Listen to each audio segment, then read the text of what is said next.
deeper, step inside, take a seat, feel the magic in the air. Cards on the table, let the spirits take you there.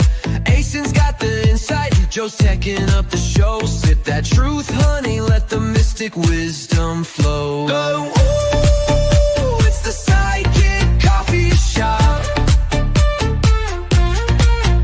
where the vibes are high and the tea gets hot. Mystic minds with a little sass, talking life, the stars and shadows past. From tarot spreads to future sights, we're spilling secrets left and right. So grab your cup, let's take a ride on this cosmic caffeinated guide. Yun, ooh, it's the Sidekick Coffee Shop.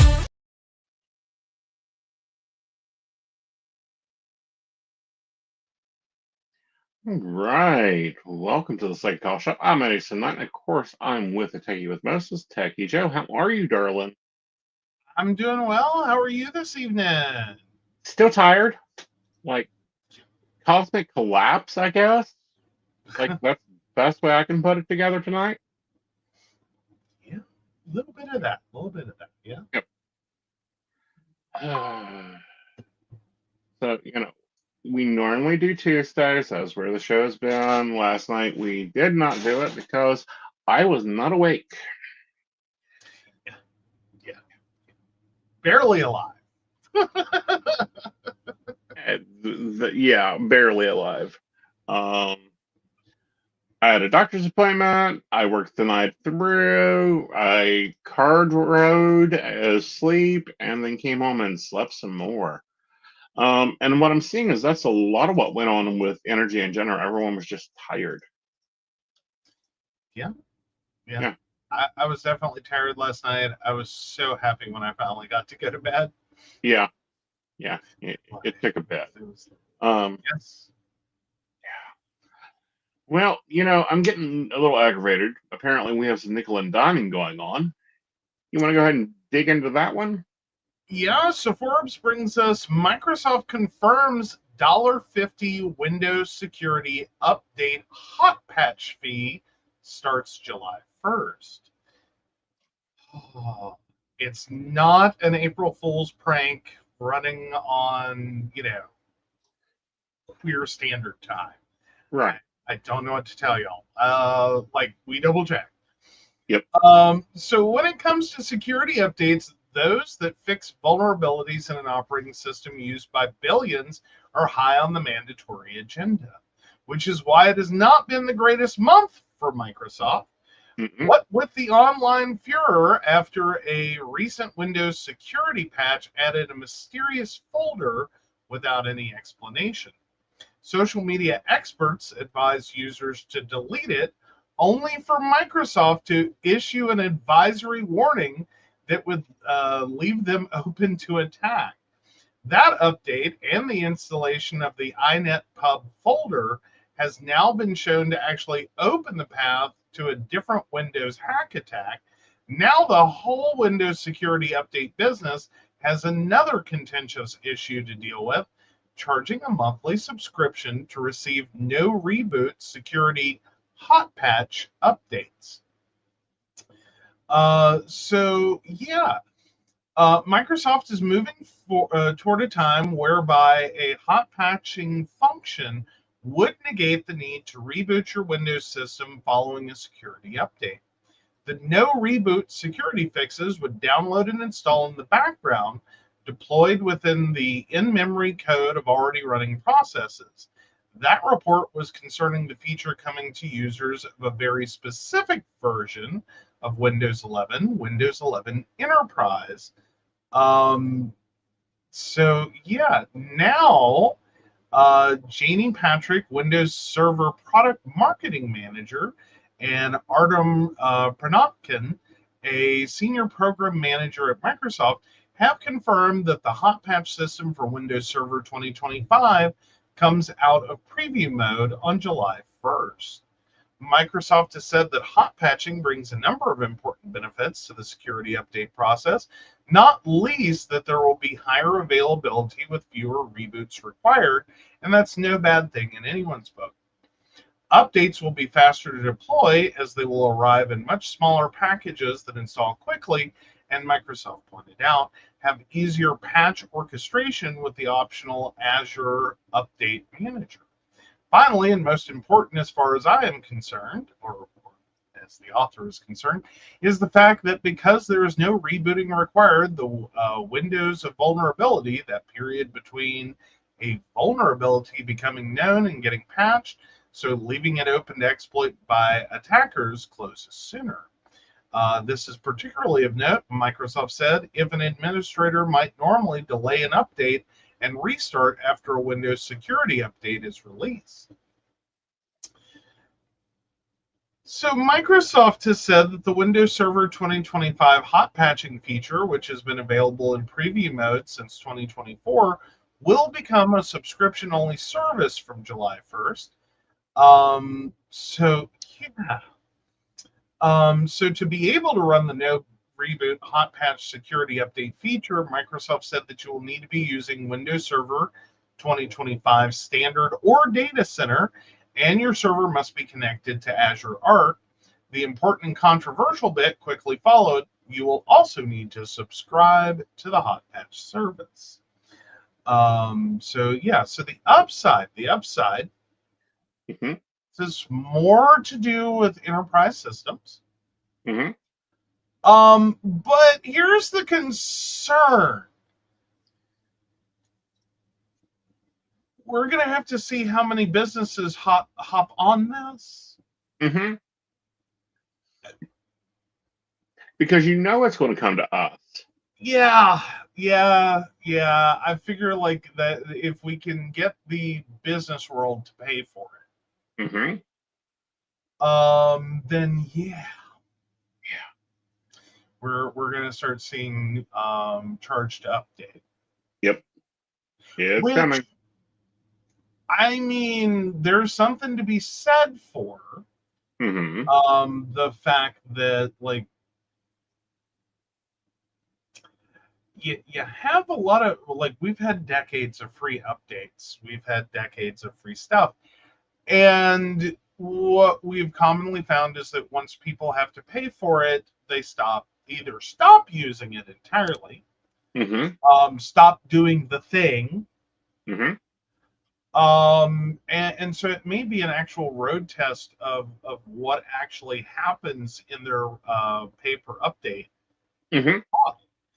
One, if businesses continue to stall out, if they let those subscriptions lapse, or if what they do with it, and then kind of extrapolate that into what's that going to look like in the user world if they were to start charging us, either for the Windows updates or potentially a monthly subscription like operating system as a service.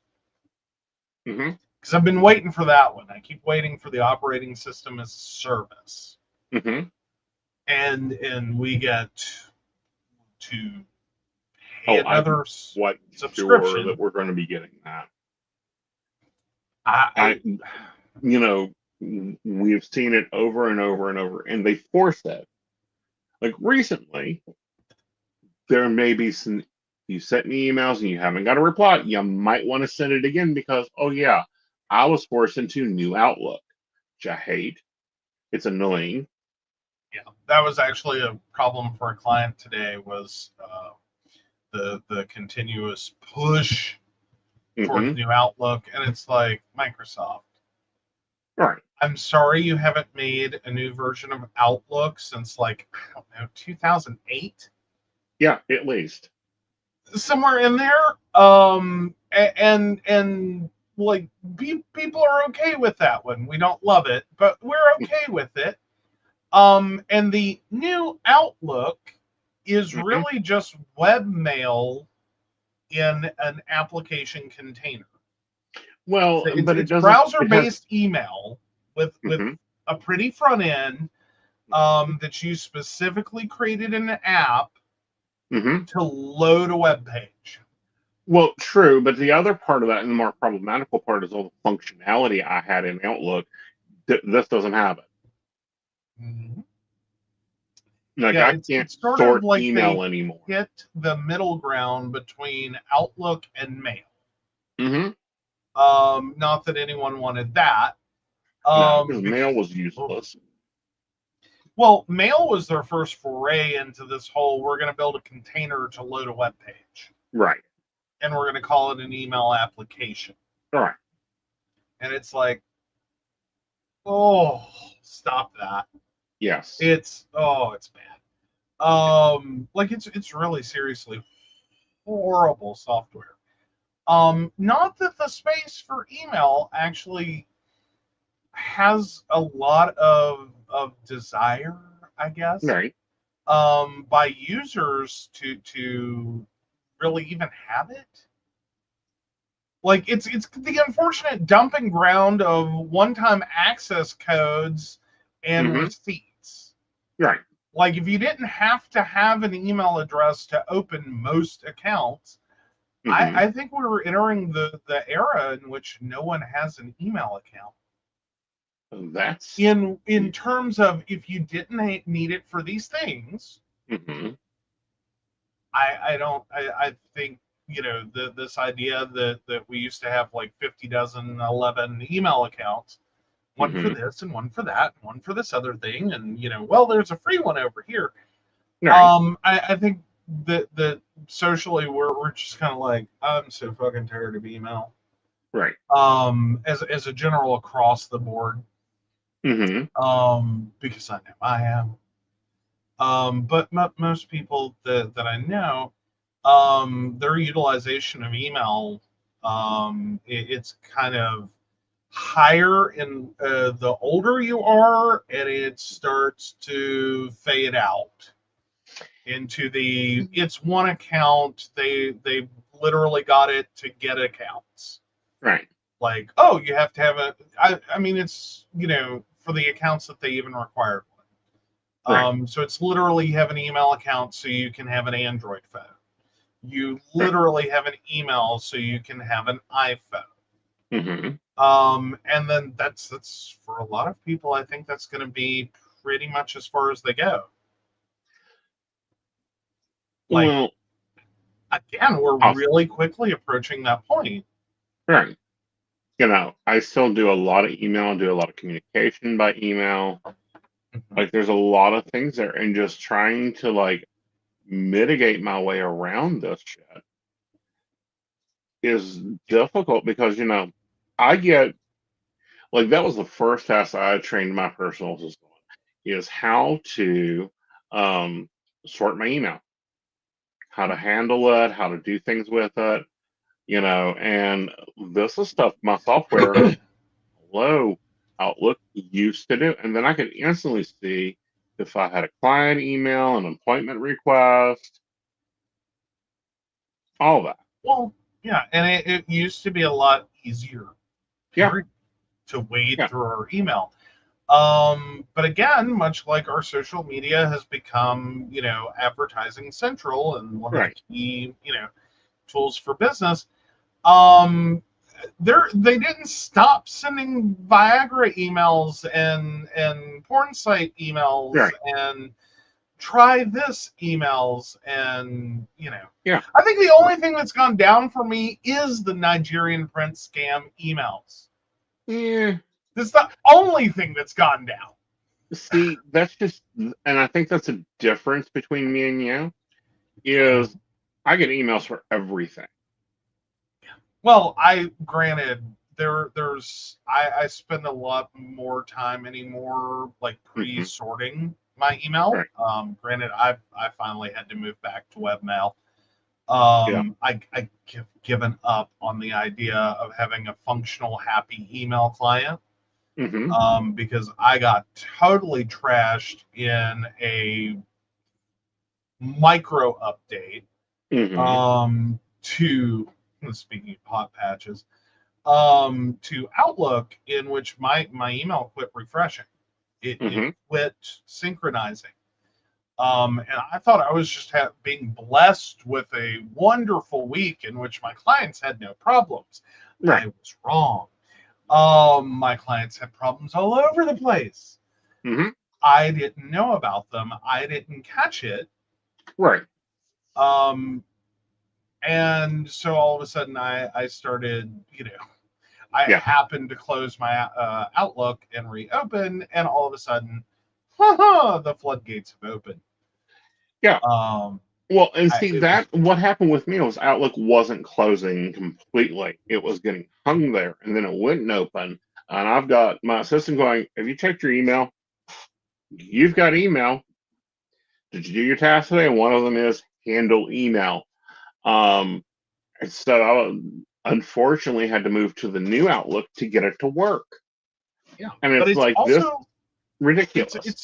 it's a space that no one's really developing. Yeah. Like, it's weird. There used to be all kinds of email clients. There used to be, but then Outlook bought them and ate them like chili dogs. That we've seen Or out of Outlook. they've gone mobile. Mm-hmm. Yeah. Like iOS, and like the literal most common way I put dollars to donuts on it. Mm-hmm. The most common way people are currently checking their email is Mm-hmm. not on a desktop, is not on a Right. Chromebook, is not on a laptop, is not Right. on a computer. It is going to be on mobile device. So Right. iPad, iPhone, Android phone, Right. Android tablet. Right. These are going to be your most common. So the mail app included there is the biggest space for app development. Mm-hmm. Yeah, and it would be lovely if it would. Neither do I get the functionality on my phone. Like I just get bombarded and it's a fucking mess. Well, Or but in it the opens up a door though. Mm-hmm. As we're looking at foldable display devices, Right. there is an opportunity. This becomes the new standard of business, is that we replace the business desktop, the business laptop, with Mm-hmm. the business foldable. Right. And we looked at foldables. I'm too old for that. Like it's bad enough my phone is this big. By now I should have a phone on my hand. I mean, come on. Like my original flip phone was about a little bit bigger than my earbud case. Fair enough. I don't know. I'm not saying the technology is never going to get there for the phone on your hand. Mm-hmm. The hollow display, the whatever. Mm-hmm. I don't think that it's a matter of the technology is never going to arrive. I think the technology is going to arrive. I Mm-hmm. don't think it's going to be everything and a bag of chips. I know, right? Like I think it's one of those things. It's going to be like, that looked really cool as a Mm-hmm. conceptual idea, Right. and in production, it's Right. probably going to be about as lovable as Google Lens, Probably. in which everyone's like, "Oh God, no." See, I think Google Lens would be cool if they developed a little bit more. Like it needs a little bit more growth, and I think and more tracking of the eye. I think it would be amazing. Well, but then there's supposed to be the future of like contacts and implants and Mm-hmm. the always interfaced computer. And I'm struggling with the idea that we're gonna want it once we get it. I think it's one of those, as a sci-fi plot device. Mm-hmm. I think it's a beautiful idea. Mm-hmm. One, we've seen what happens when all that goes wrong from every fucking sci-fi that's done this.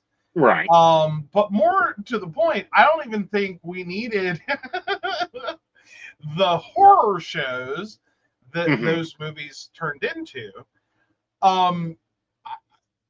Anyone else just sitting here going, do I really want a Amazon Her in my ear?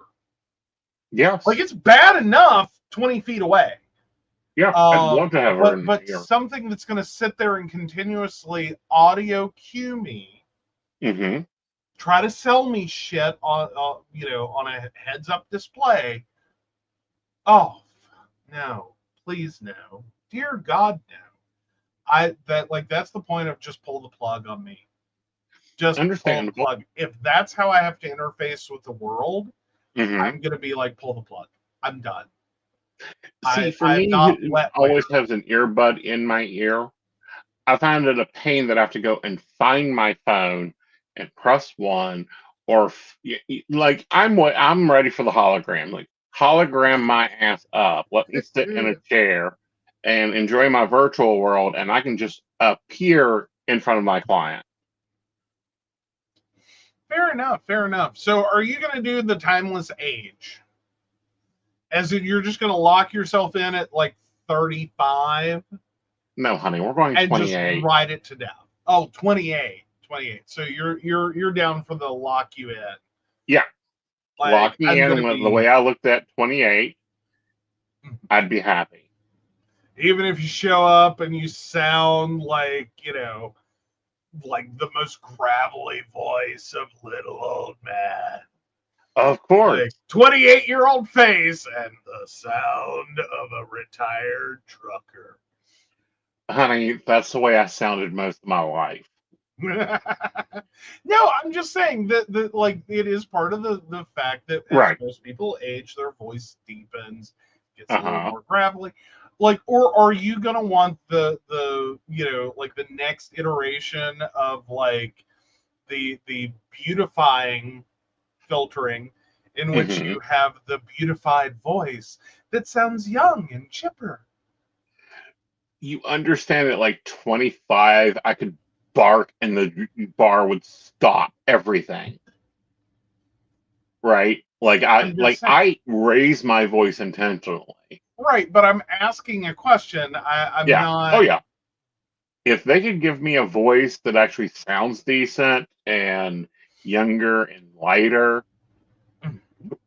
I would go for it in a heartbeat. Of course, I'm also, you're the techie one. I'm the give me all tech. Like, give me the bionic body. I Give me know, the, right? yeah.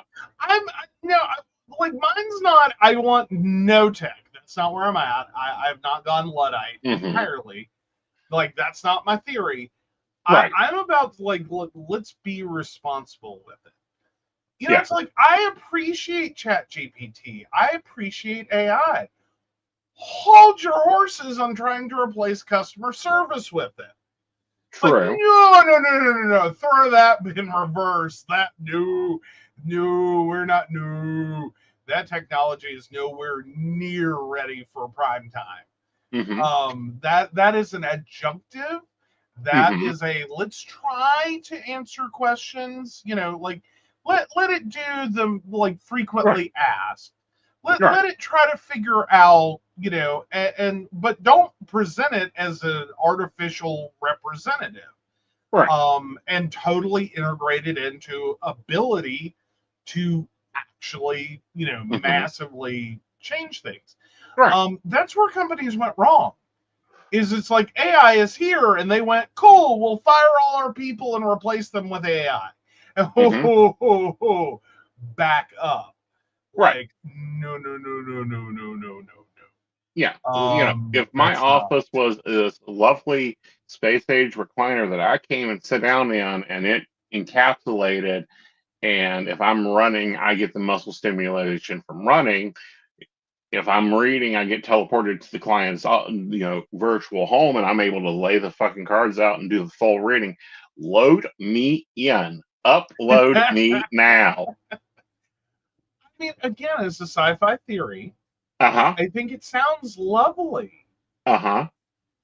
but then I go, like, is it necessary? Is that Yeah. really the experience that we want? Yes. Because I'm not there. I'm just not. I'm like, nah, we can do video. Uh huh. You know what I mean? Like, let's Yeah. be real. Let's do video. Not let's go full in on. Granted, if you go back 20 years, Hmm. the idea that we were all going to have webcams and be doing video this and video that and video this other thing, what was kind of a I for a lot of people, it was the, I don't want other people in my home. I don't want other people having that kind of access to me. Mm-hmm. Like, and that was a general consensus. A lot of people didn't buy webcams. Like that Right. was a slow market that went through a lot of fits and It's been more than starts. 20 years. Oh well, yeah, but you get what I'm saying. Like, like if you want to go back to like original webcams in the 90s, they were so bad. No one was doing real motion video. You dial up wouldn't handle it. Like everyone bought a webcam during dial up, like used it for a week and then Mm-hmm. never touched it again. Like the Yeah. vast majority. That if you were on dial up, you quickly learned that's a joke. Right, but video phone calling started in the early 60s. Yeah, but it never really dug in. Uh-huh. Like it never really took off. Right. Now granted, there weren't a lot of really good reasons Mm-hmm. that required it Right. until we got all the way to 2020. Right. But even before then, like or for a while in that, Mm-hmm. the quality was so bad. I know, right? Not of the video, the cameras were great, Mm-hmm. but the connections and the software to support them, Mm-hmm.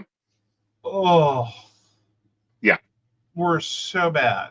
The internet connection alone was just, oh my God. Yeah, Nancy's with me on the, I think. Oh, no, She's with maybe one of not. us. That was a few minutes ago. Yeah, that was a Yeah. few minutes ago. Never mind. Sorry. So, Nancy, are you uploading me now or leave my computer on the desk? Or pump the brakes. Pump the Yeah. brakes. Like, let's not. Like, I may have a different opinion by the time I'm 80 and I'll be like doing virtual everything, just Mm-hmm. like, and it'll Yeah. be great. But current technology Mm-hmm. and trying to advance it like 5, 10, 15 years. Right. Ooh, no, not interested. No, Yeah. Jesus, not interested. No. Like I'm, yeah. So, All but right. no, it will be interesting to see if this moves. Anyway, getting back to the article, if we start seeing operating system as a service Mm-hmm. and monthly fees and patch fees and how many more fees, premium updates, Mm-hmm. Premium because features. I feel like that's going to be the thing Mm-hmm. that they're going to try to push, and it's like, ugh. Yeah. We'll see what it does. Oh. All right. So, there's been this wide debate about what went on in Spain and France. Yeah. Well, it started in Spain and then it traveled over to France. What I'm finding interesting is what we're getting in the news versus what is being released online by Anonymous. Oh, so Newsweek brings us what caused mass blackout in Europe, what we know. So Spain, Portugal, and parts of southwest France were all hit by a mass blackout on Monday, shutting down flights, trains, traffic lights, and offices. Authorities in Madrid and Lisbon, as well as operators, are all scrambling to understand what exactly happened. So Newsweek has broken down what they know so far. So millions of people were thrust into chaos on Monday when the power cuts hit, leaving phone lines and cell phone networks out of action and locking people out of their bank accounts. I'll be right back. Major cities, including Barcelona, Seville, and Lisbon, were left without power and with public transport brought to a standstill. Spanish grid operator Red Electrica offered one explanation on Monday night, saying there was a strong oscillation in the power flow, which triggered a very significant loss of generation. This loss of generation was more than electrical systems are designed to handle, which resulted in the Spanish grid disconnecting from the European system and collapsing. The collapse meant that there were voltage losses in the supply points of both the Spanish and Portuguese peninsular electrical systems. Portuguese Prime Minister Luis Montenegro said the issue began in Spain. REN, which runs Portugal's electricity and gas network, said a rare atmospheric phenomenon caused an imbalance in temperatures so severe that it resulted in shutdowns. Due to extreme temperature variations in the interior of Spain, there were anomalous oscillations in the very high voltage lines, 400 kilovolt, a phenomenon known as induced atmospheric vibration. The operator said these oscillations caused synchronization failures between the electrical systems, leading to successive disturbances across the interconnected European network. See, Oh, and then, wow.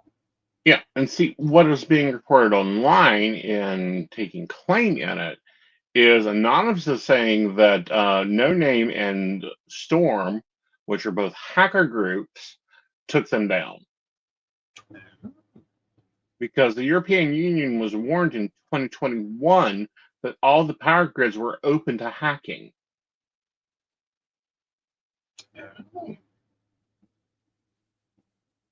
Interesting. I mean, even whether or not that is actually what happened, or if it is an atmospheric phenomenon that caused it, Right. It does definitely point out like how, so to speak, little it could take to completely collapse. Right. I don't mean how easy. I'm not trying to say how easy it is necessarily to shut down a power grid, but more importantly, what the knock-on effects of that would be. Right. Because we don't often see outside of normal, like lightning knocks out a power grid, transformer failed, knocks out a power grid, some other event, usually storm related. So we don't often see Right. what all can happen when not only does the system fail, Right. but it catastrophically fails. Right. And that the functionalities that are codependent and non-redundant, so like being locked out of your bank account, the complete shutdown of mass transit, Right. those kinds of events. It's a good reminder of what can happen and what systems are vulnerable. Right. Should that be an occurrence? Right. I just wonder how many people couldn't get to work because their car didn't charge enough. Well, I'm more worried about how many people were stuck in trains on the way to work. Also very important. But no, I mean, these are things that we don't often see on that large of a scale. Right. Especially when you're talking about like multiple countries involved. Especially when some of these systems are so interconnected, they're meant to shuffle. Right. And it's like this one can fail over to this one. Right. But not if they both fight each other. Right. Like if they fight each other, then no, we just have no power. Right. Which is ultimately what it sounds like was happening there. Is they both kind of sent the signal to shut down, and so it did. Yeah. The funny part about massive power systems, however, is it's not a light switch. Right. You don't just turn it back on. You do, but it's no. That's not a 5-second, millisecond kind of reaction. That's kind of a ramp in, ramp out. Right. and it is not efficient. Well, it's efficient. It's not exactly quick. Right. Because some of those systems, especially if they have to be rebooted, Mm-hmm. interesting theory, are quite involved. Yeah. Like And quite they're technical. not. There's not just one big red button that says turn off power and a Mm-hmm. big green button that says turn the power back on. Right. Some of the systems, even for just like large scale manufacturing Mm-hmm. or submarines or cruise ships or things like that, it's not like, oh, we blew a breaker, go flip it in the box. Mm-hmm. It is a whole series of steps Mm-hmm. that just keep going. Because there is like a really great YouTube video of like starting. I think it's like a power system for a cruise ship, Right. and like it's a whole series of interconnected like key turns, lever pulls, Mm-hmm. which unlocks a key that you take to another unit to turn a key to push a lever. Like it's a very step oriented process. You don't just figure it out. You have to follow it through. Right.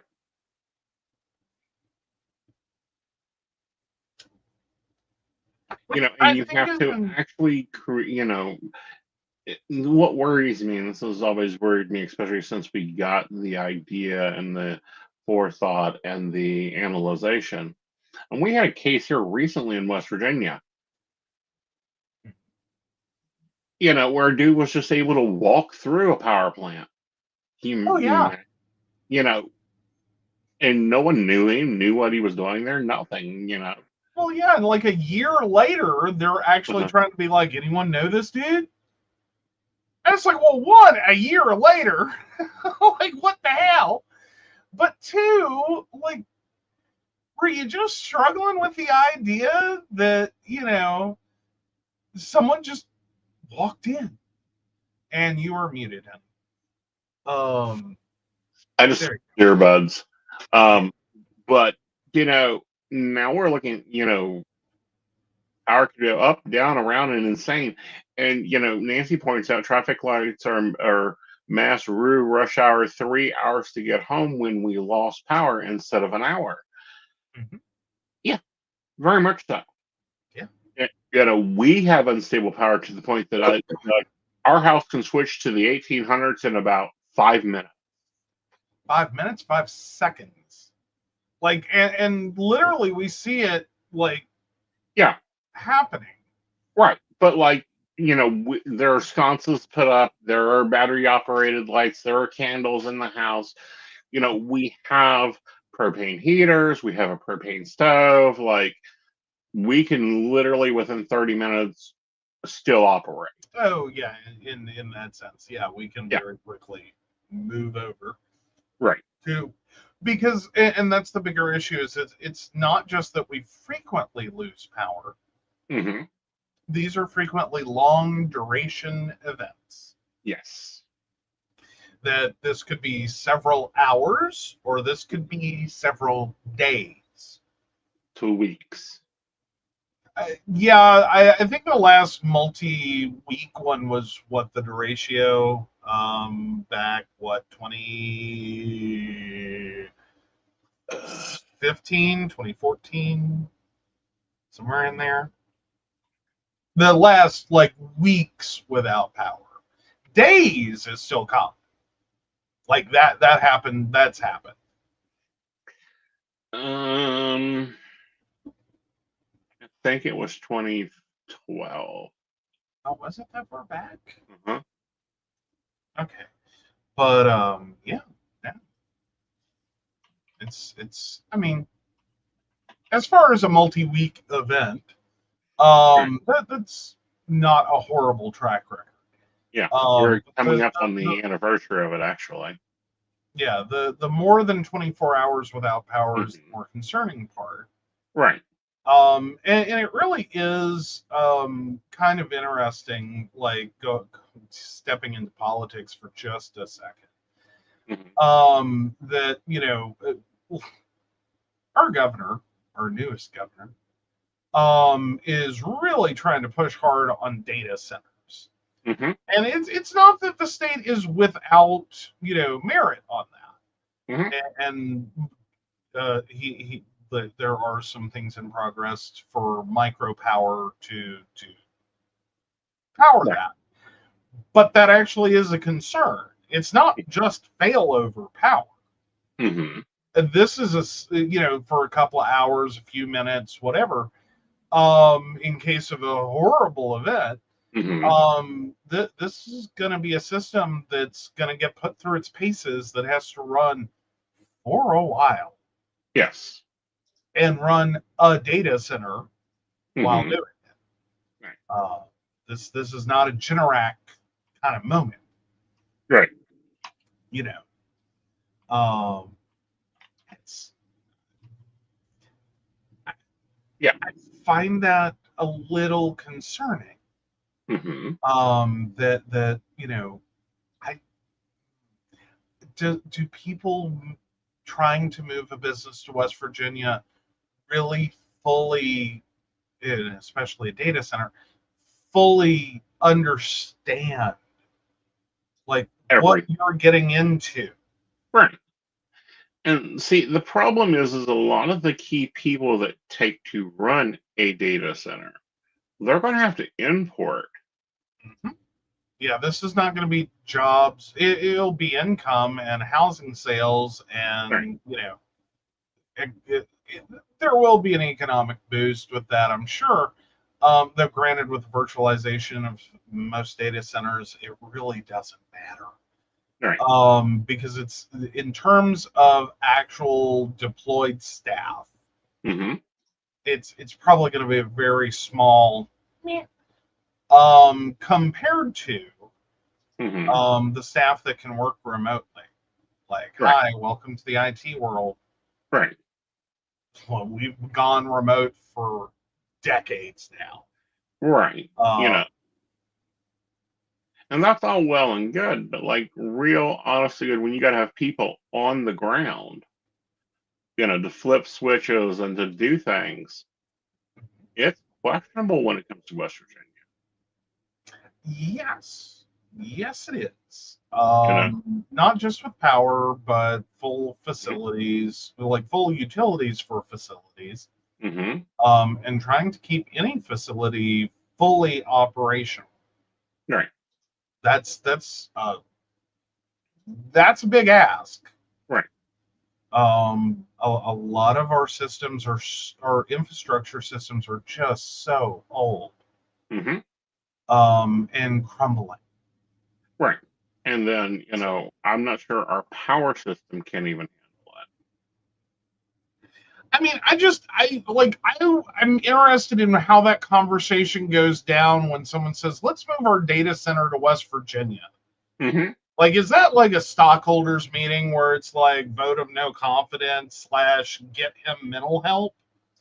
I don't know. Like, Gateway where wanted to does move that? here, but here's the problem with Gateway. They attempted to move here. They got turned down by the locals. Mhm.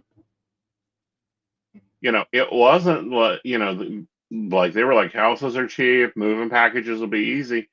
The locals gave them the most help.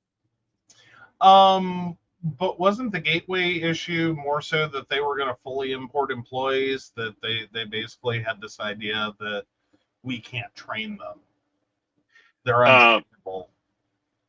I they thought had that to was part import. of the gateway issue. Yeah, they had no choice. They would have to have no choice but to import. Ah, okay, so that's the direction, or Yeah, that was the working theory. yeah. But the dude Um, tried for like 6 years.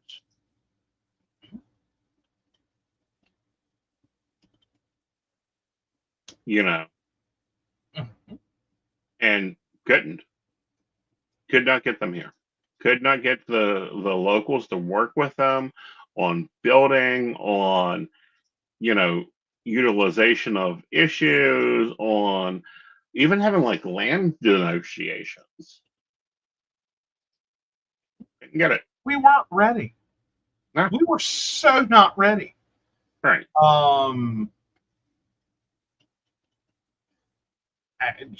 There's really no. Right. So yeah. Yeah. But no, and again, it's the kind of double-edged sword we have in West Virginia. Right. That's really hard to explain to people. That and you really have to start at, we put all of our eggs into natural resources, coal, timber, tourism, for so long that we really kind of forgot to do anything else. Right. So most people graduate and get the hell out. Like, if you want a real job with real money, and I know before you come at me, a real job with real money, for the most part, you have to leave the state. Yeah.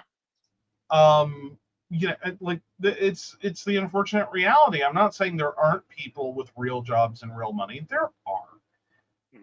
But by and large, most of what the economy of the state is anymore is, tourism related.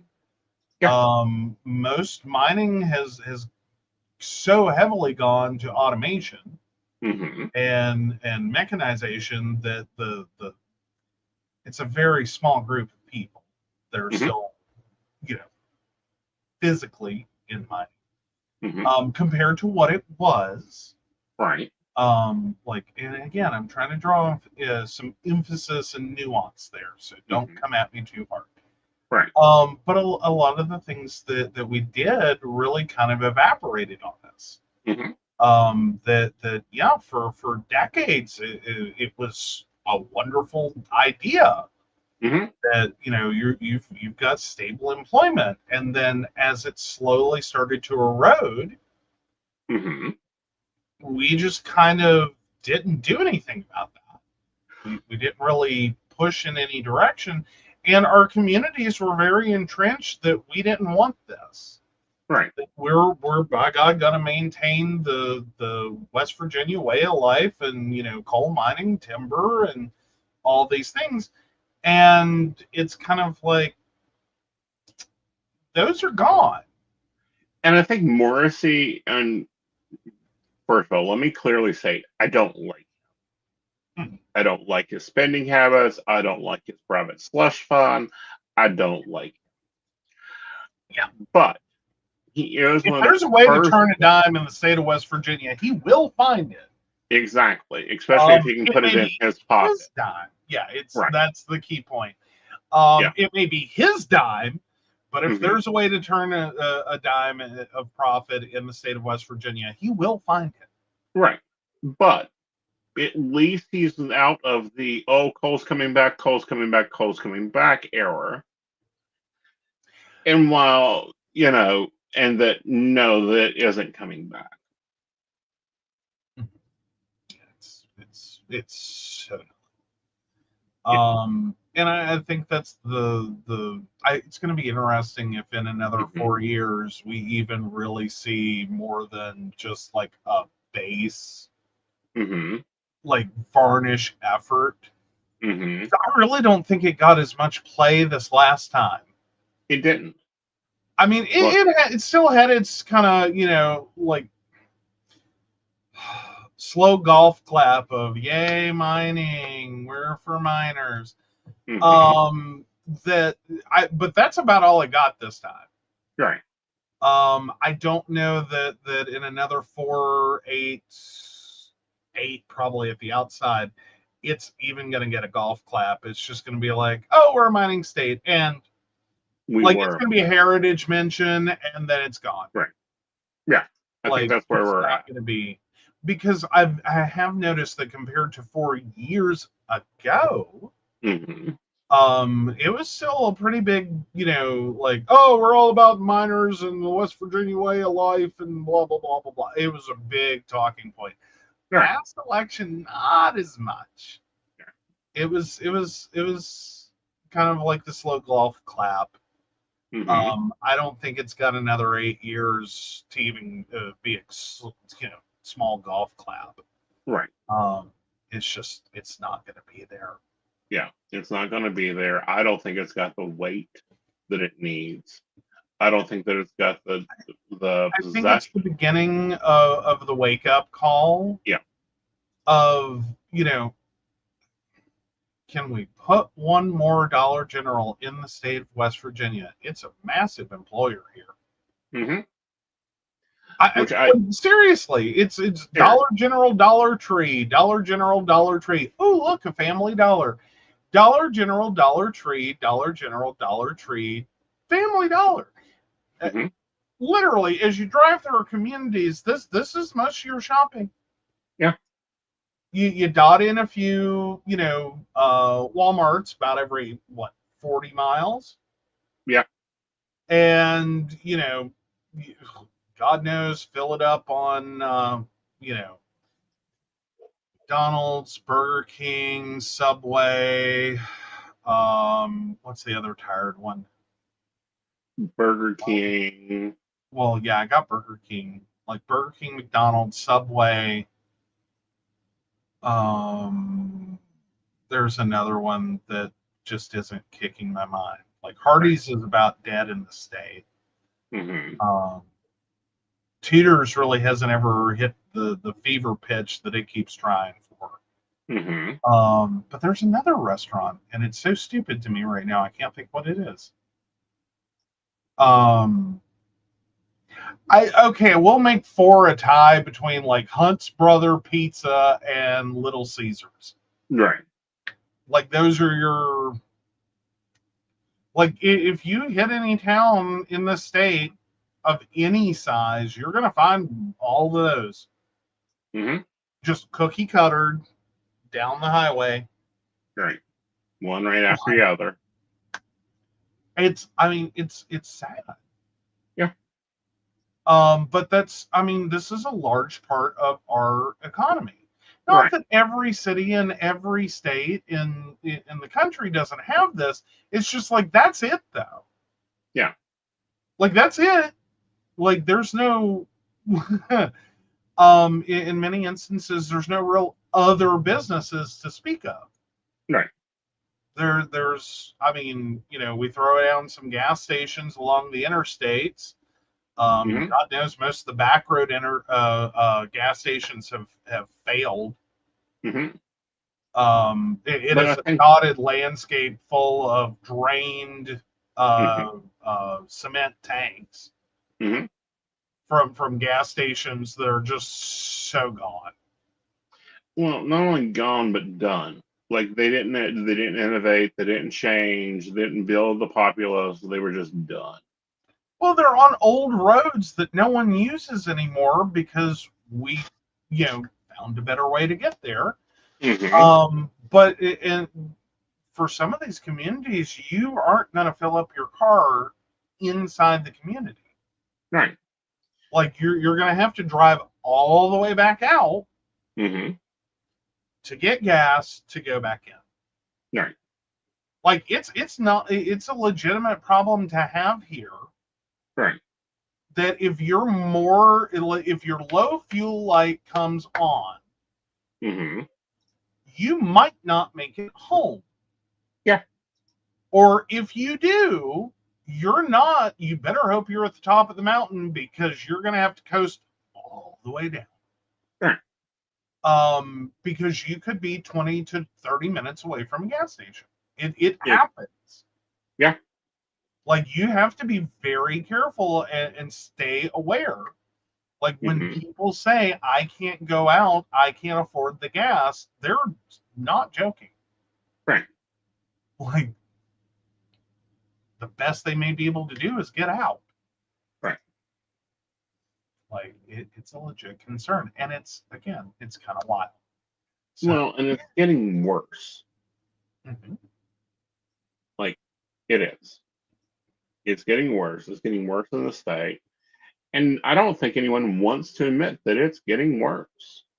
They really just want to go, oh, it's okay. And it's because West Virginians are used to taking the scraps.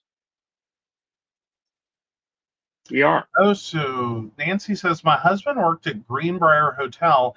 He lived in White Silver Springs. He cried when he got laid off in the 80s. His uncle worked for Conrail. Everyone had to move to Ohio. Yeah. Hmm. I mean, these are legit things that have happened here. Yeah. Is we just ghost town. Yeah. Sometimes overnight, one business. Hmm. Typically railroad, like basically anything mining or timber adjacent. Right. So if it wasn't the mining and timber jobs dried up, Hmm. it's all the cottage industries we have that specifically make those possible. Hmm. So railroading, transportation, logistics, like it's a very tight knit little community Hmm. for a lot of those things. Right. That it's all one little, and if any one of them falls apart, it's a house of cards. It will Yeah. go down. Yeah. And quickly. Yeah. All right.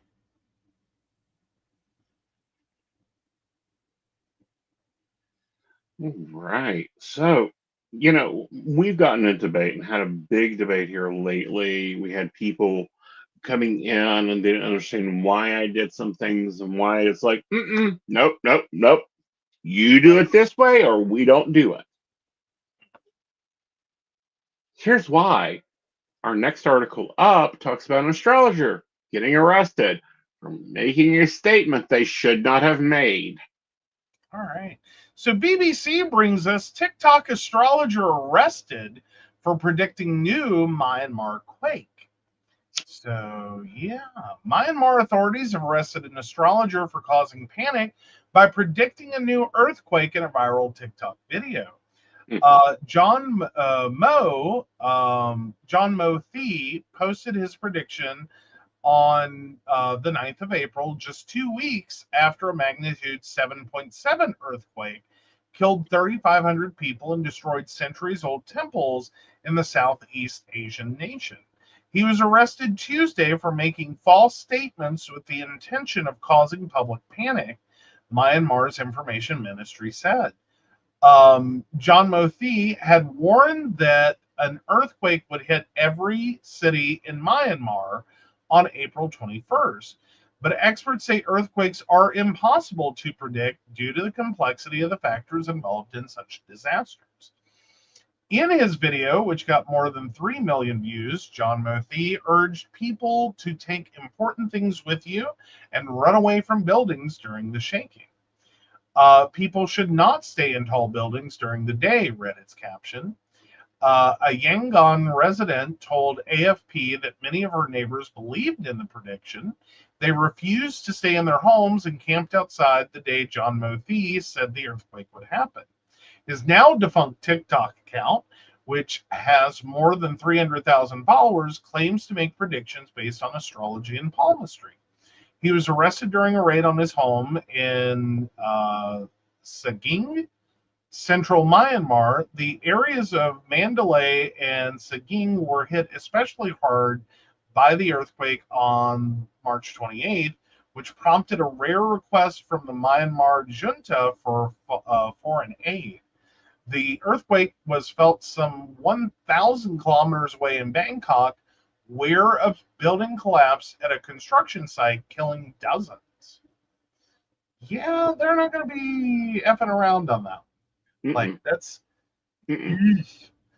Yep. But no, I think it does really highlight the importance of like responsible predicting. Hmm. That you can gain a lot of traction Yeah.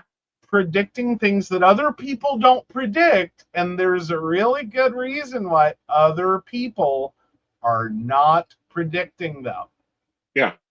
And that has everything to do with you really don't want to do that. Right. Not only that, but you don't want to do it at all. Yeah, just no, don't do that. Don't do that. Don't do it. Don't do it. You want to read your own cards on your own at home by yourself and see or use astrology software and see what you think is going to happen, then you go forward and do that. Mm-hmm. But much like shouting fire in a crowded room, don't post it on social media. Well, not only don't post on social media, but follow the laws. Like, I don't get this, and I'm going to sound very pissy for a moment. But that's okay. I'm allowed to. There are laws and regulations to every career. There are laws and regulations for what you're able to do and what you have to do. There are laws and regulations for what your doctor is allowed to do and not allowed to do. Why is it so hard for these other psychics out there to follow the laws? Honestly, I'm going to say it comes from where they learned. Mm-hmm. And what they're actually trying to accomplish. Mm-hmm. And again, I kind of have to go back to this Fox News, Alex Jones kind of mentality, Right. that we're seeing go hard and strong in social media, YouTube, any platform right now. Right. In which, like, it's for entertainment. The cheapest cop out in the book is covering a multitude of sins. Yeah. And more to the point, that not really caring or thinking about the long-term implications and consequences. Mm-hmm. The push for celebrity status, Right. high view counts, high payouts, high recognition, Mm-hmm. is trumping common sense. Well, and it's trumping people's lives, in my viewpoint. And granted, I'm sure a lot of people are going, "What are you talking about?" It may say, entertainment purposes only. They may say, "Oh, I'm just joking." No, you don't make jokes. At the same time, it's like, knock your shit off. If you are not allowed to say XYZ in the country you're reading for, or if you're international, you need to know all those laws. Yeah. And stick to them. It ain't that hard. But I think there is very much a lack of education involved. In terms of, it's not that there is zero training or no knowledge. I think a lot of it is self-led, and a lot of it is specifically avoiding. Not necessarily starting at a nefarious purpose, but effectively avoiding, like, getting lost down the rabbit hole of cool and shiny, right, without getting the underlying, like, these are your professional standards, right, and why you don't want to do that, why. Like, some of it is just legal. Like, straightforward. Some of it's just legal. Like, you cannot say bad things against the Chinese government. Don't do that. It's a bad idea. Many bad things happen when you do that. So again, it's just straight up illegal. Don't do it. Other things, it's not inherently that it's illegal. It's more so that like good taste, common sense, and decency towards all other human beings should tell you this is a bad idea. And that's more in line with, like, the YouTube influencers who built their channels around, like, bum fights. Like, paying two unhoused people they find on the street to beat each other up for money so they can video it and put it online. Right. Which is ridiculous and tasteless. Yeah, common sense, human decency, all the rest should have told you, don't do that. Please don't do that. Don't do that. It didn't. Yeah. It didn't. It just didn't. And I think that's sometimes, to sound like a really old people. But I think that's sometimes the missing nuance there is that, yes, all the world is a stage. Yeah. Be careful what you choose to perform. Like there's, you want to go have fun as a sex worker and a cam worker and produce all the sexual, go have fun, enjoy. I'm not saying like that. I mean, though, when you're causing physical harm to people, or you're inspiring physical harm to people, or you have,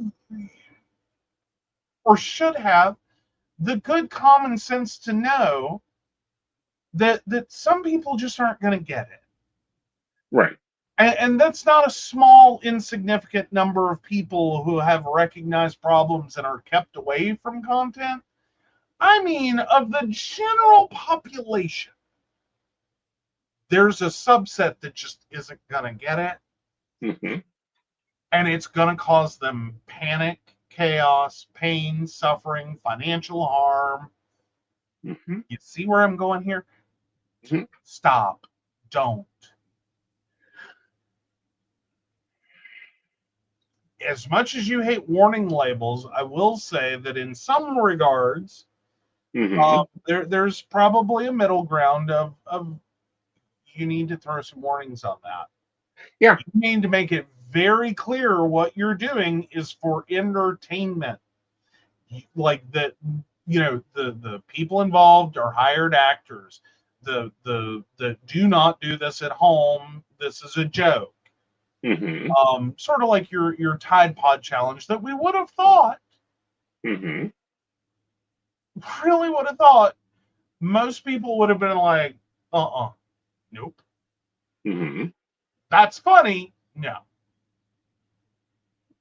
Yeah. Look, we've in the inundation of content, the proliferation of content, which has become inundating at this point. And a lot of things that we, as a culture, as a society, as a group of people, eventually like either had to be taught formally or figure out the really hard way, not going to a YouTube video, but literally figure out the hard way.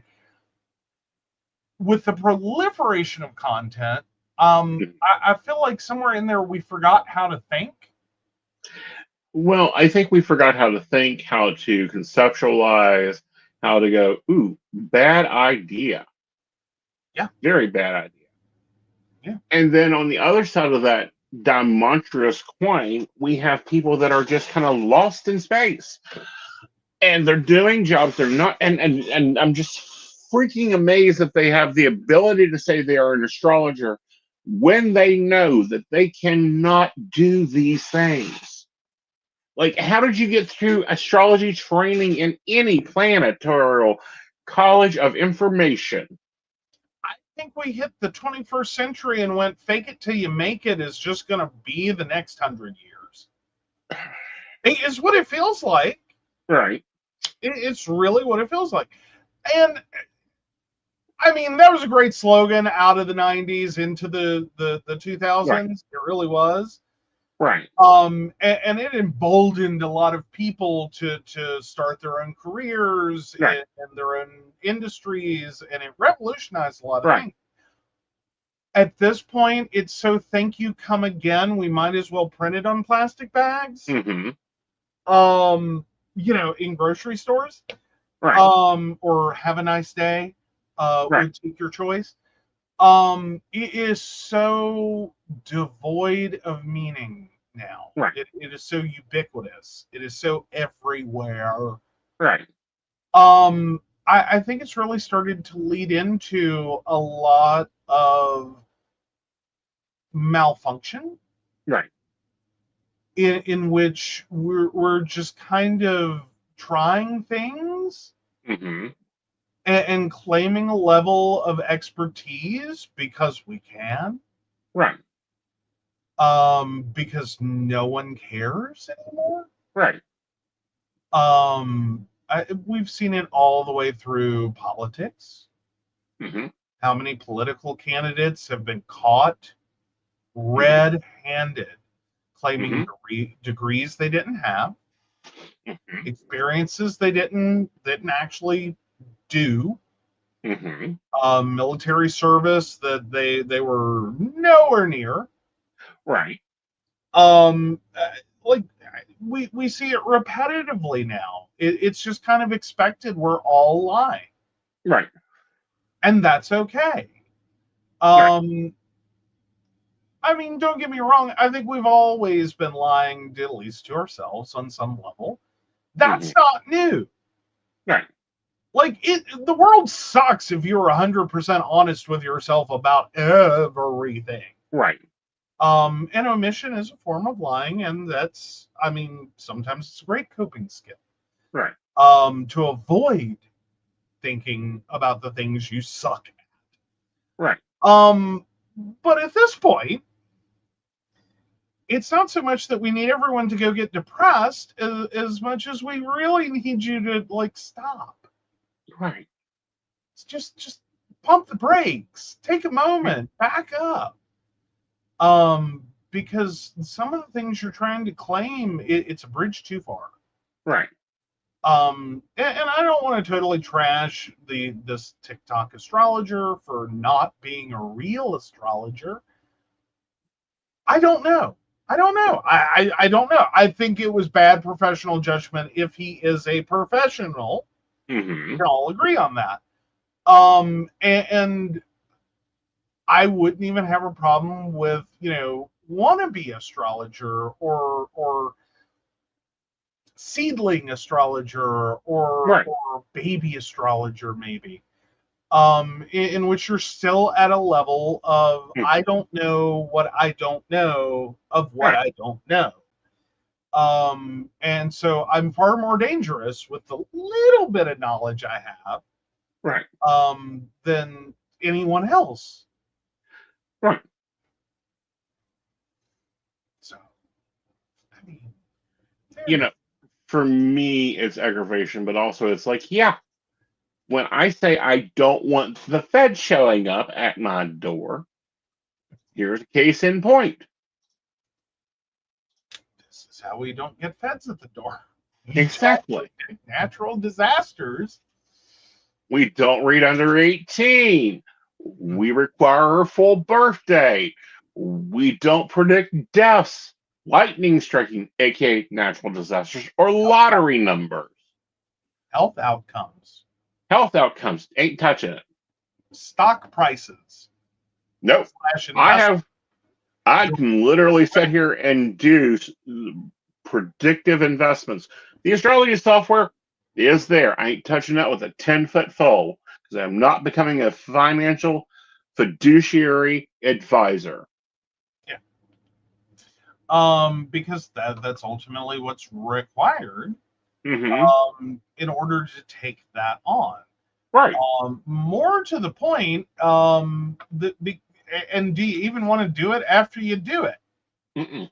Like, if you did do it, do you want to do it? Because what's ultimately going to happen is you're going to fill a niche in the marketplace because there's people that want this. And what I mean is, just saying in a more general sense that now might be a good time to, for instance, look into a more technical direction is one thing. Literally saying go buy Dell stock, that's the illegal part. That's the part that'll get you in trouble. That's the part that will probably make your phone ring off the hook if you decide to do it anyway.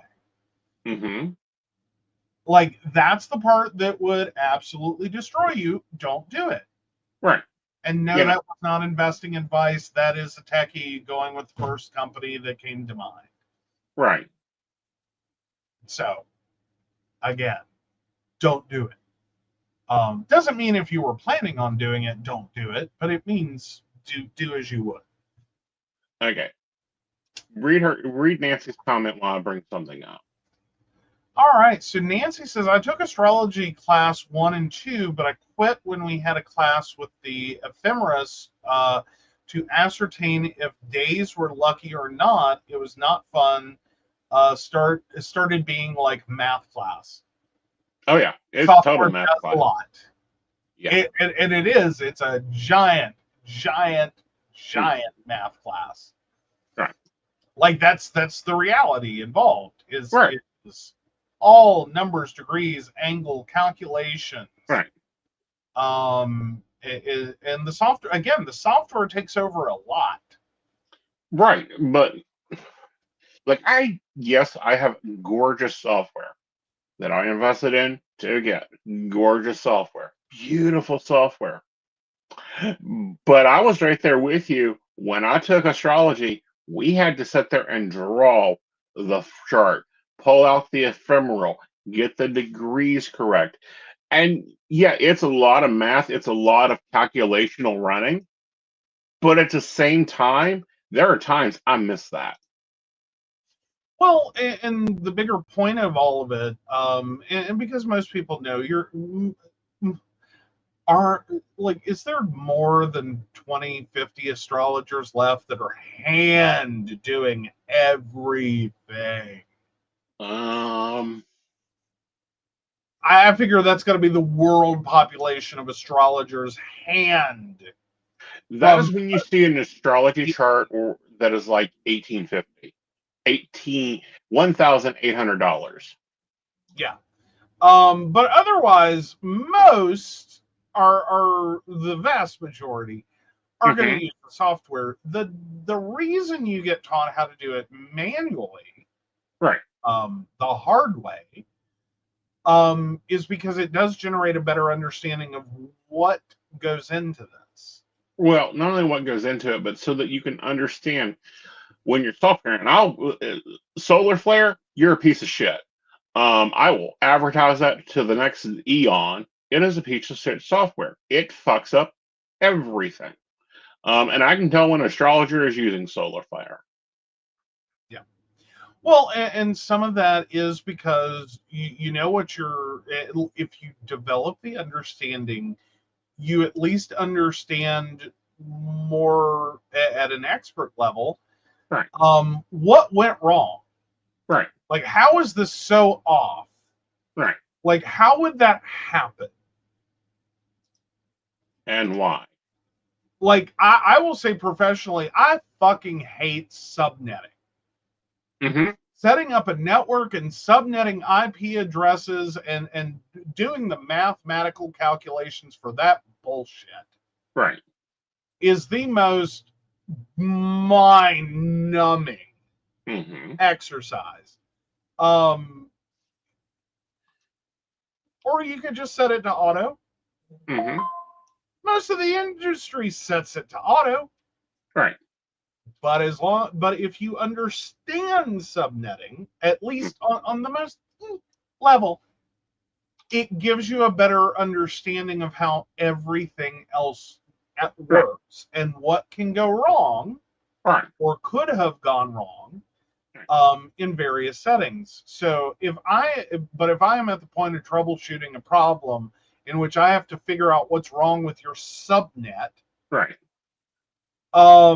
One, my billable rate just went up because I fucking hate this. Right.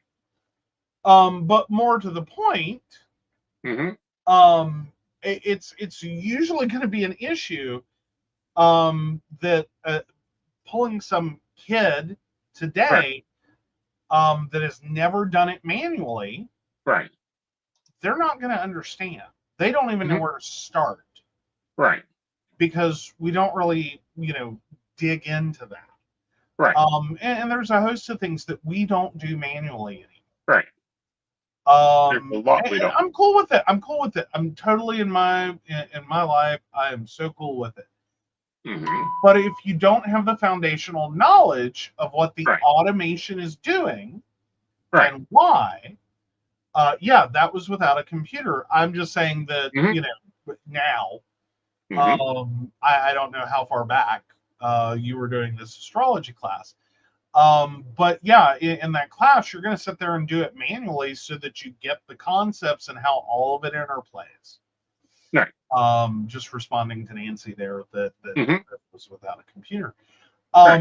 There's a lot of things I do professionally through automation. I Mm-hmm. know when it breaks. Yeah. I can tell you where it broke Mm-hmm. because I know how to do it manually. I don't ever want to do it manually, but I know where to start fixing the problem Mm-hmm. because I know where in the automation it went kablooey. Right. Well, and you can tell in with astrology where it went kaboom. And yeah, Nancy, I learned it without a computer. I used my textbook, and it's somewhere in the attic, is this thick, and then you had to have busher paper to draw with, and you had to have, a pie thing, and it was an intense class, and it was a Compass? 5-year class. No, this is the pencil and circular. Compass? Yeah, that and the protractor. Like you needed geometry 102 to get through it. Yes.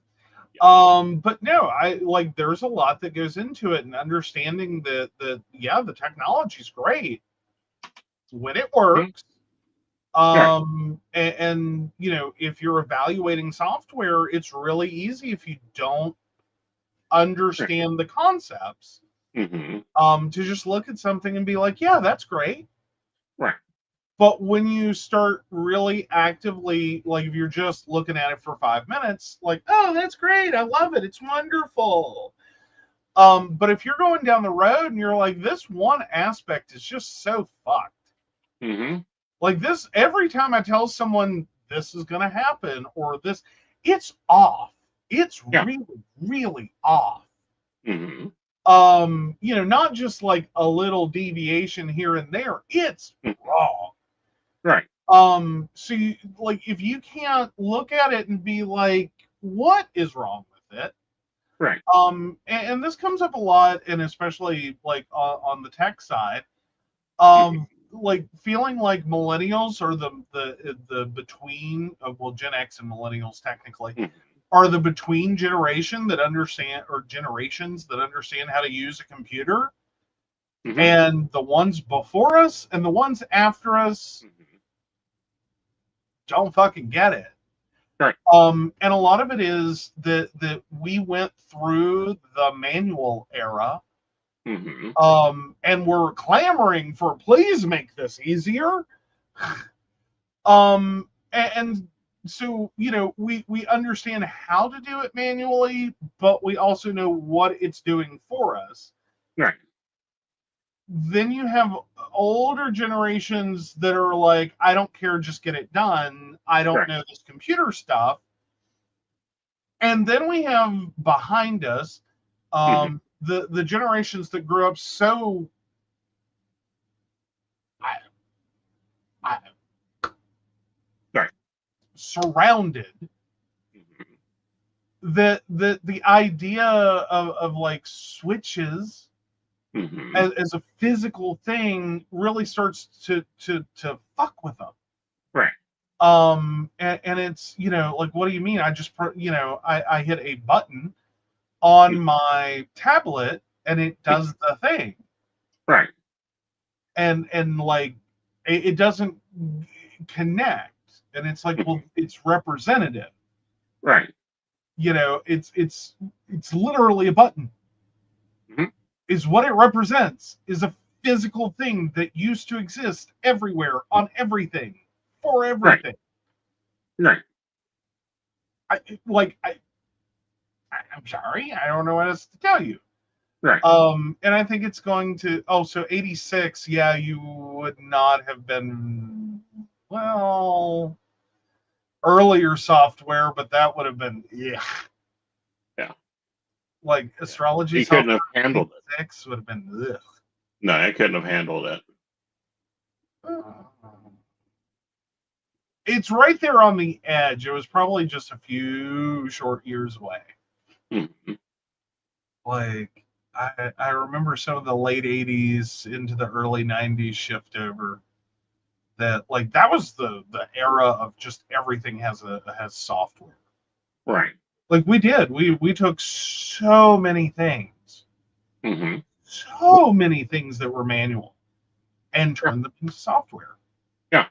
Like going to the library to look something up, gone. We replaced that. Right. Just we were done. You know,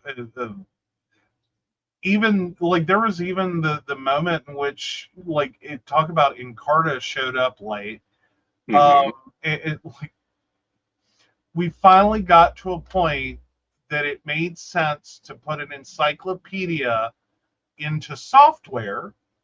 hmm At the same moment, the internet proliferated at a rate that made that an obsolete concept. Right. Because the data on that disk was going to be so outdated by the time a consumer got it in their hands that the internet would actually have better information and sources. Right. Like, I mean, it's one of the insanes. Nancy says, I bought the software after class because I failed algebra twice. Sorry, I'm a cheater. No, it's No, you're not a not cheater. about cheating. You're probably ahead of your time Well, because part of the point is the goal. I mean, the goal then was to be able to manually do it. But like, because he still teaches an astrology class, and he will make you do this shit manually. yes, He hates it. amazing. He'll make you do it manually. Yeah. Because the basis of understanding is hmm far more important than Right. actually being able to do it or even routinely do it manually. If Right. you, as long as you understand what you're trying to do hmm and what can go wrong, hmm then you're leagues and fathoms over someone who just goes to a site or installs a piece of software hmm and doesn't know what the hell they're looking at. Right. It's, well, the computer says. Right. Kind of goes back to an old comment of my mom's when the bank screwed up and told her that, well, computers don't make mistakes.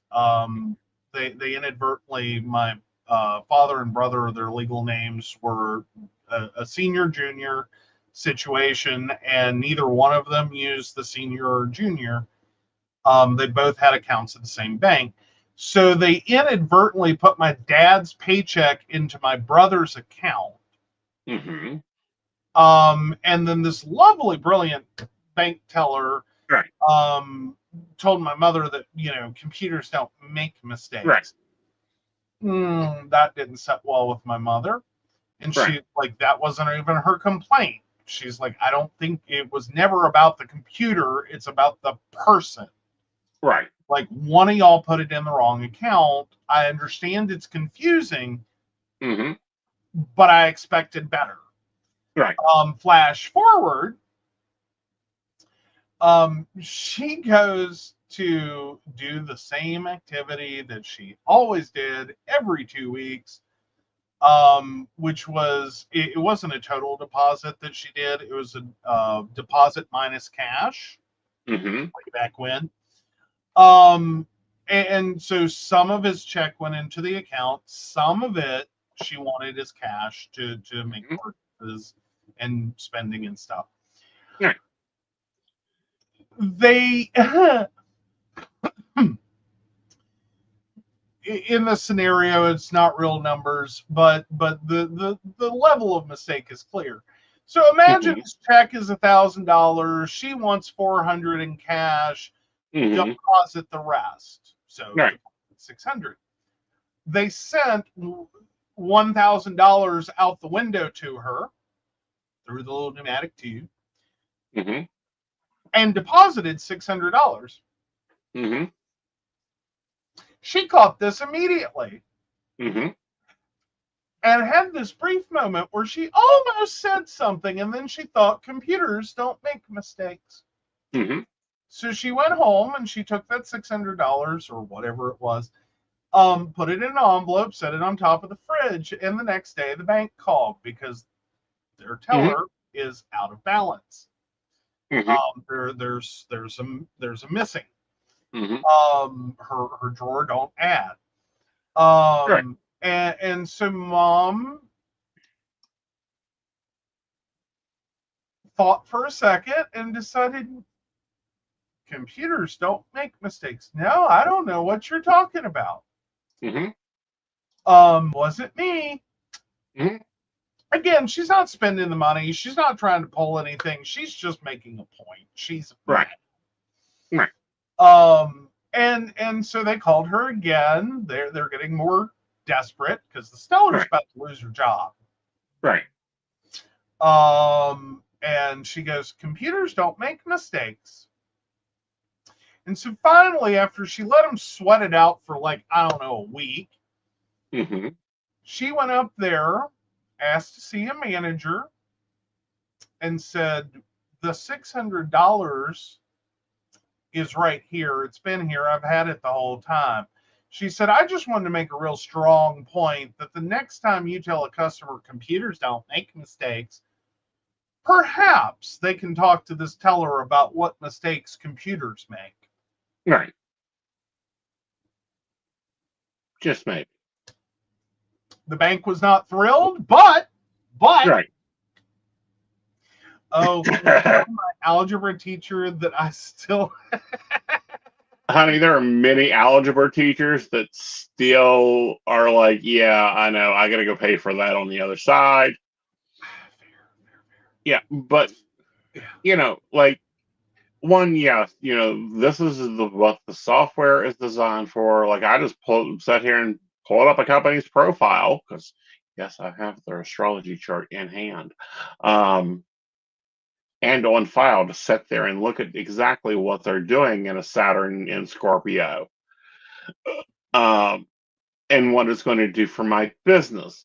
But on the other side of that, it's like I'm not going to say the company, and I'm not going to say that there may be a merger in every 14 years or less. But if you run it through, mm-hmm. Again, it exists. It's not him at this point. It's not even really him saying it or claiming Mm-hmm. it or whatever. It's the software. Yeah. Now the accuracy of that software, Mm-hmm. that is part of the your mileage may vary. Mm-hmm. Because that does start to get into running natal charts on businesses. Mm-hmm. And compatibility charts. And there's a lot that goes into that isn't quite perfect. It is optional and projectable, but yes, I can run an astrology chart on the company and the prospective person and tell you how you will do at that company. Yeah. Get paid very nicely to do so because normally it's CEOs wanting to know if they should buy a company.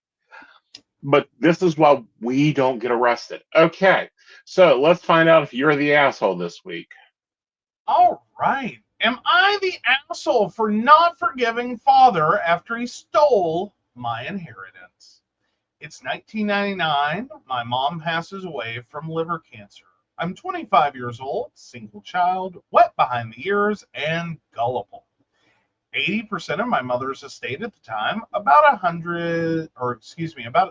16,000, but we're not in the US, pays out to me.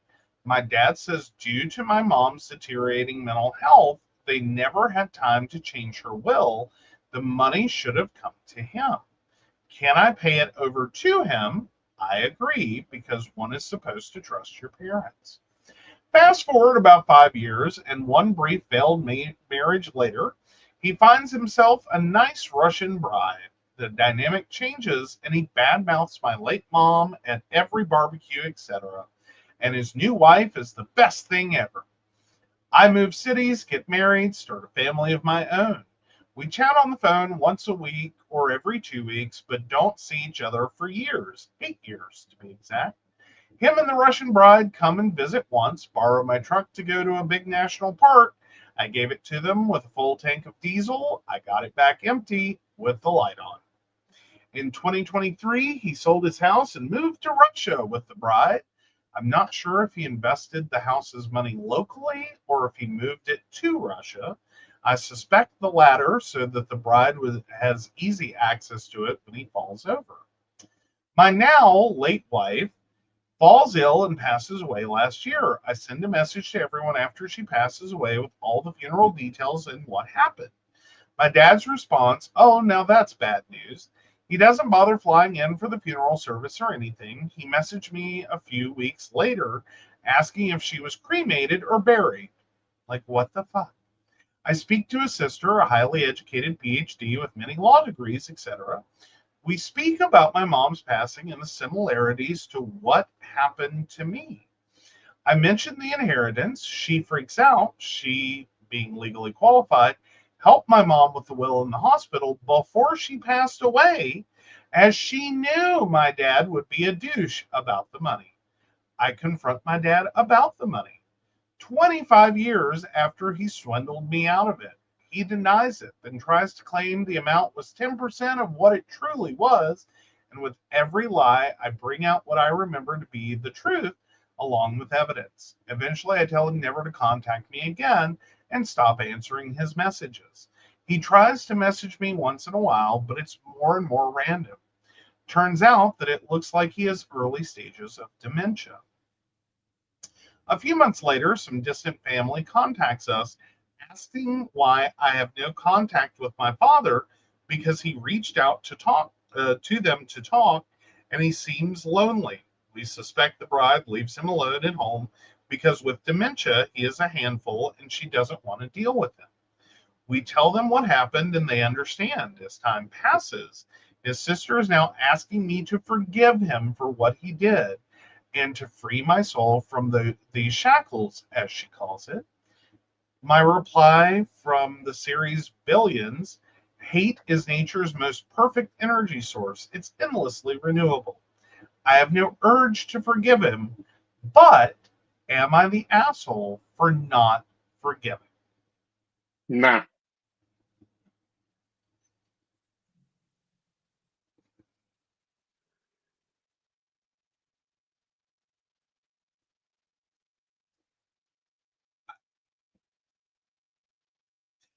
I don't know. I'm probably going to be a little controversial. I'm going to go with dill pickle. Okay. My personal vote on this one. Because here's the reality is I'm totally behind you not forgiving your father. Mm-hmm. The man without dementia Mm-hmm. who treated you horribly Mm-hmm. and did things that he knew Mm-hmm. were wrong. Right. I struggle with the idea that as his dementia progresses, has set in and progresses,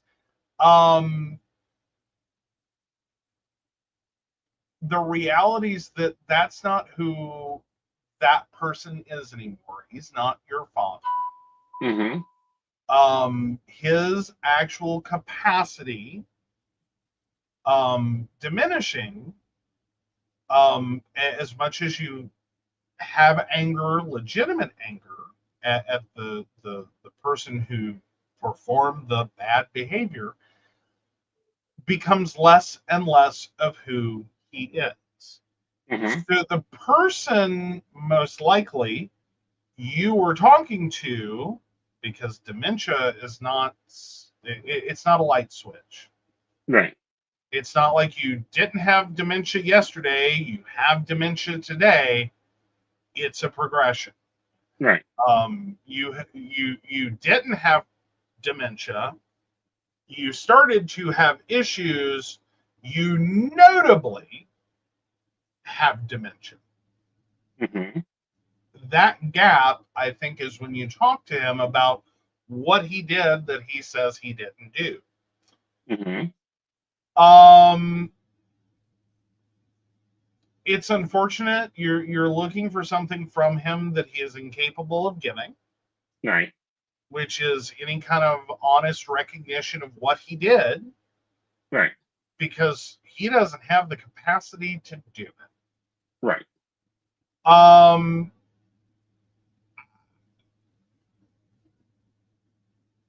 Did he freeze on me? No, I haven't frozen. Mentally, I've frozen. Physically, I haven't. Okay.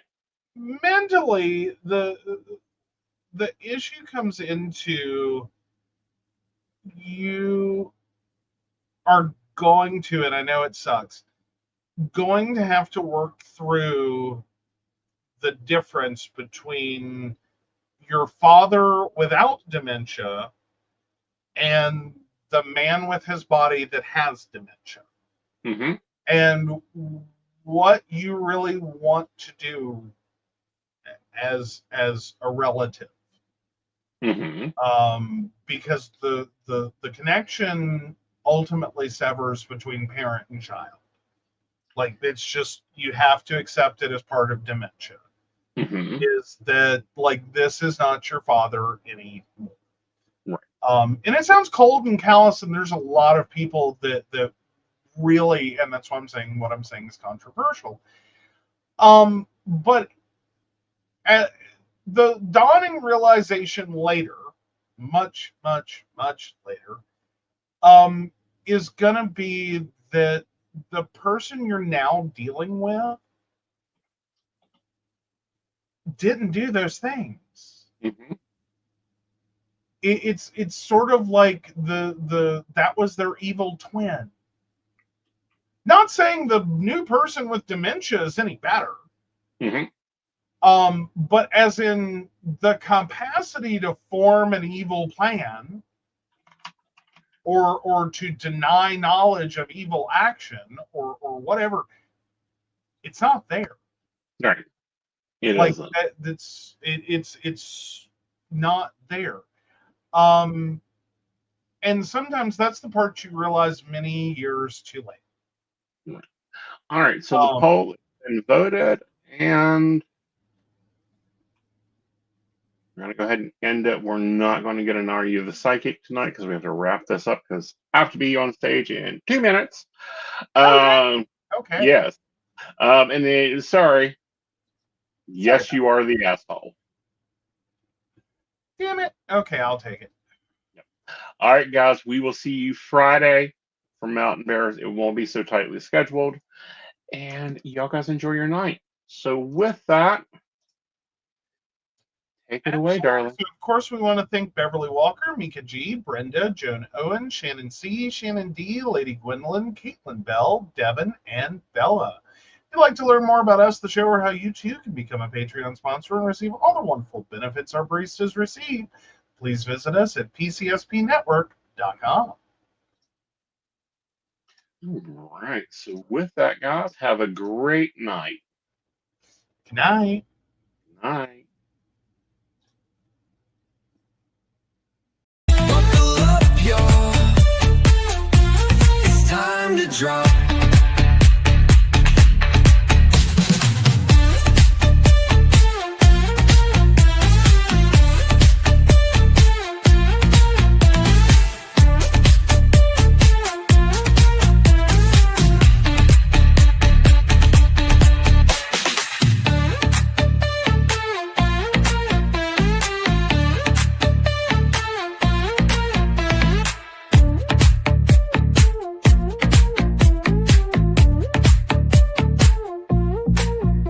Ooh, it's the Sidekick Coffee Shop.